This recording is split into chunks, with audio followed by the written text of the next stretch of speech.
Empowerment Arc. Chapter 09 Negotiating with the Goblins. I glanced at the goblin. The goblins are, from what I can see, pretty desperate. They are on guard, weapon in hand, and are politely calling out to me. Unfortunately, many seem to have run away already. But as expected of the leader, he looks me straight in the eye, straight at me. All right. I feel some intelligence from this one. Might be able to talk properly. Will my voice reach? I tried attaching thought to the spoken words and sending them to Goblin. Should I say, pleased to meet you. I am the slime, Rimuru. The goblins began murmuring among themselves. Were they surprised that a slime spoke? Or so I thought, but among them, a few wearing plain clothing threw away their weapons. I don't really get it. Gyuga, O strong one. We very understand your great power. We beg, lower your voice. Mew. Were the thoughts I attached too strong? So I guess telepathy is a no-go. They'd just be more afraid. My bad. I still can't regulate it very well. I guess I'll apologize. We unworthy. No need apologize to us. Seems like my words are reaching them. This is some good practice. Oh, and by the way, I'm speaking Japanese, yet somehow, they are understanding. So, what do you need from me? I don't have any particular reason to be going this way, either. Since they have politely asked questions, I guess I'll politely answer. And maybe it was too much, but to make sure they continued fearing me, I said that rather forcefully. So it like that. On this path, stand our village. We felt strong monster, so came as precaution. A strong monster's presence. One that I have not detected. Gyuga, Gyugaga, you joke. Even clothed in that form, we will not be fooled. It seems like they've completely got the wrong idea. Warning. The one who's mistaken is Rimuru. They are completely convinced that a powerful monster took the shape of a slime. As would be expected from goblins, who are famous for being low-ranking monsters. After talking to the goblins for a while, it seems like I'll be imposing on their village. That is, it seems like I'm staying over. Though they look shabby, it seems they have a big heart. And though I don't need to sleep, taking a break might be a good idea. With that thought, I decided to accept the offer and go to their village. We discussed many things. That the god they worshipped had recently disappeared. That, along with his disappearance, various monsters began moving. That the number of powerful adventurers had increased. And so on. And, during the conversation, I finally became able to clearly hear their words. That I can probably attribute to having gotten used to listening with magic perception. It's probably a good thing I practiced with goblins before talking to people. Such was the conversation in the company of goblins. The village is what I wanted to say, considering how dirty it was. After all, I hadn't expected goblin dig up their dens. Even so, they guided me to the best-looking building.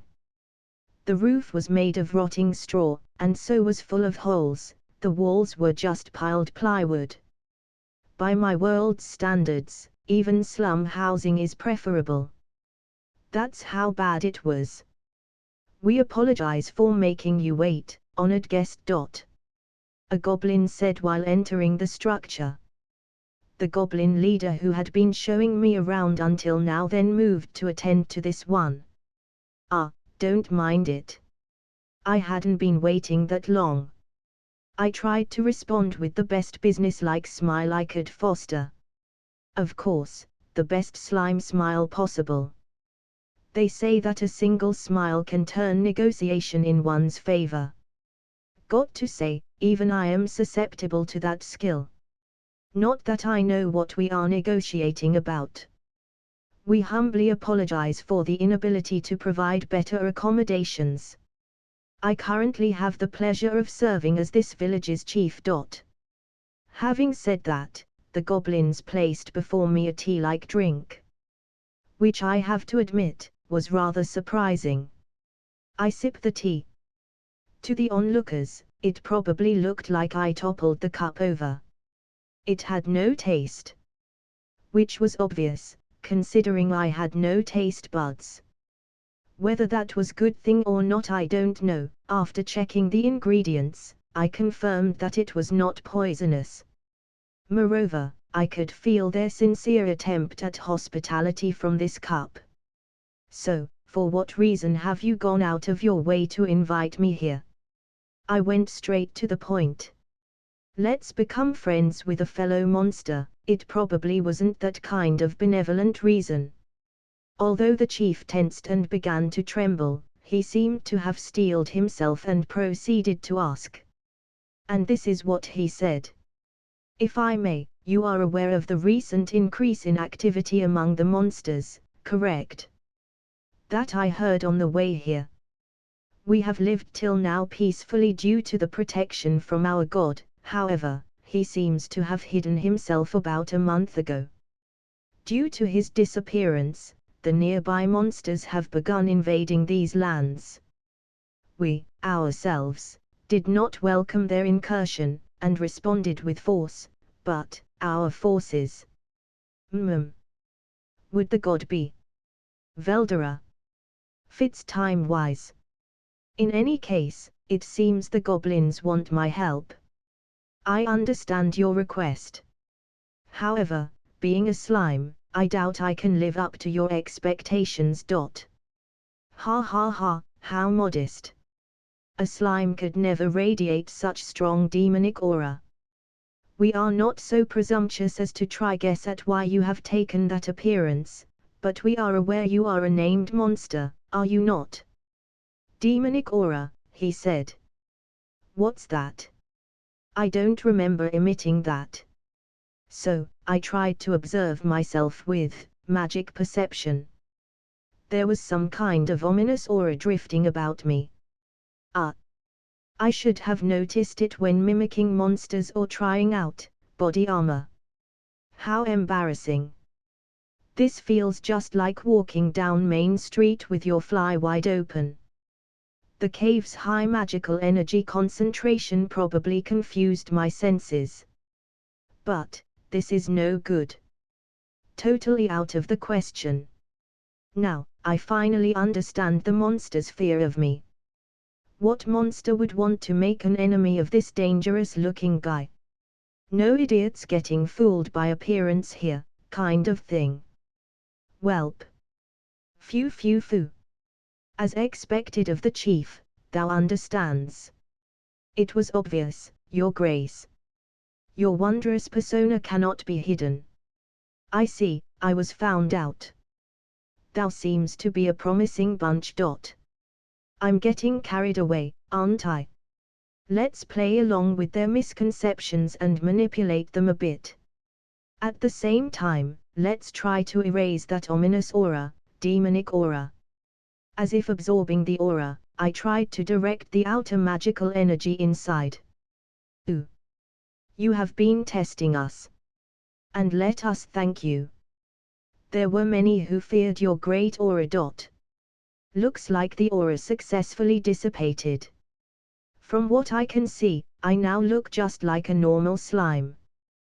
But had I been wandering around as a normal slime, I probably would have been annoyed with all the fights by now. So isn't this aura a good thing? It is so. Having beheld my aura and yet spake before I, wonderfully done. TL note, spake is an archaic, traditional, form of spoke, just imagine Rimuru speaking like Veldera. What's wonderful about it? Am I looking for trouble? Well, I'll bear with it for now. Like an actor. Your kindness is wasted on us. If you will, we shall not inquire regarding your true visage. Lest you anger, we wish for you to hearken to our request.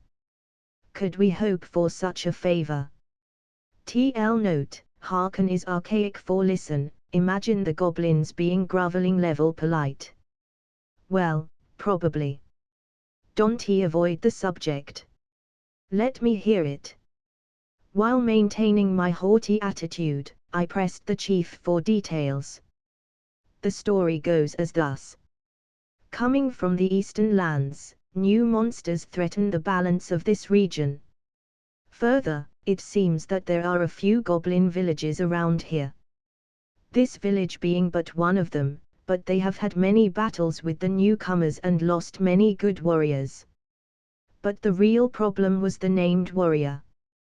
He served as the guardian of this village, and, when he was lost, the village found itself in a perilous situation. Other goblin communities have abandoned it. While the newcomers ravage that village, we'll come up with a plan.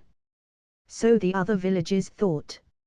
And no matter how much the goblin chief and leader begged them, they were coldly rebuked. Such is the bitter story the goblins conveyed. I see, how many live in this village? Among those, how many can fight? Yes, there are 100 denizens. If we include females, 60 are able to fight. Sounds rather unreliable. However, to even comprehend basic mathematics, the goblins are rather intelligent. HMPH. What about the opponent? How many and of what race? Yes. From the wolf species, the Fang wolf family. At the moment, even 10 of us could hardly match one of them. And there are 100 of them. Ha! Who set this to game to impossible difficulty? I stared the chief in the eyes. No, he is not lying. His eyes are earnest. There are few dubious points, but I can probably believe his words for the most part. About those goblin warriors. They knew they couldn't win and still threw their lives away pointlessly. No, this intel is the product of the lives they gave away. His next words made me regret my question. Named Goblin was the chief's son, and Goblin leader's older brother. Having heard the situation, I stopped to think. Without a word, the chief awaits my decision. Did I just see a tear in his eyes? Probably just imagined it.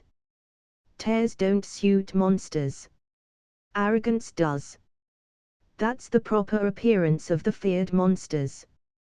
Chief, there is but one thing I wish to confirm. If I save this village, what be my reward? What will thee do for me? Not that I wouldn't do this without a reward. But, we're talking about 100 enemies as strong as 10 goblins each.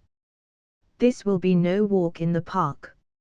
If I mimic the black serpent I can probably manage, but it's not a deal I can just easily accept. We offer our loyalty. Please protect us. If you do, we shall forever serve you. Honestly, I can do without their loyalty.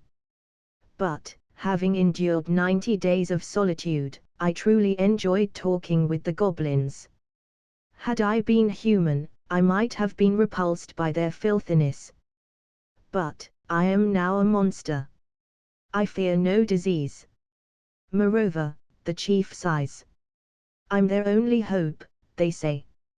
Just like in the past world, I'm weak to dependent types. While grumbling to myself, listening to complaints from my kuhai, and fulfilling the requests of customers and senpai. TL note, kuhai is a member of an organization who started there after the person in question, senpai is person who was there before. Very well. I shall accept that request.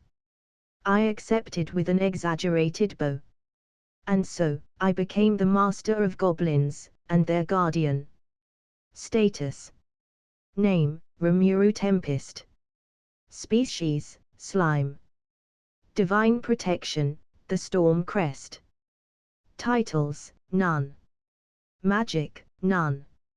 Skills, Unique Skill, Great Sage, Unique Skill, Predator, Slime-specific skills, Dissolve, Absorb, Regenerate, Extra Skill, Water Manipulation, Extra Skill, Magic Perception, Acquired Skills, Black Serpent, Heat Detection, Noxious Breath, Centipede, Paralysis Breath, Spider, Sticky Thread, Steel Threat, Bat, Ultrasound Waves, Lizard, Body Armor.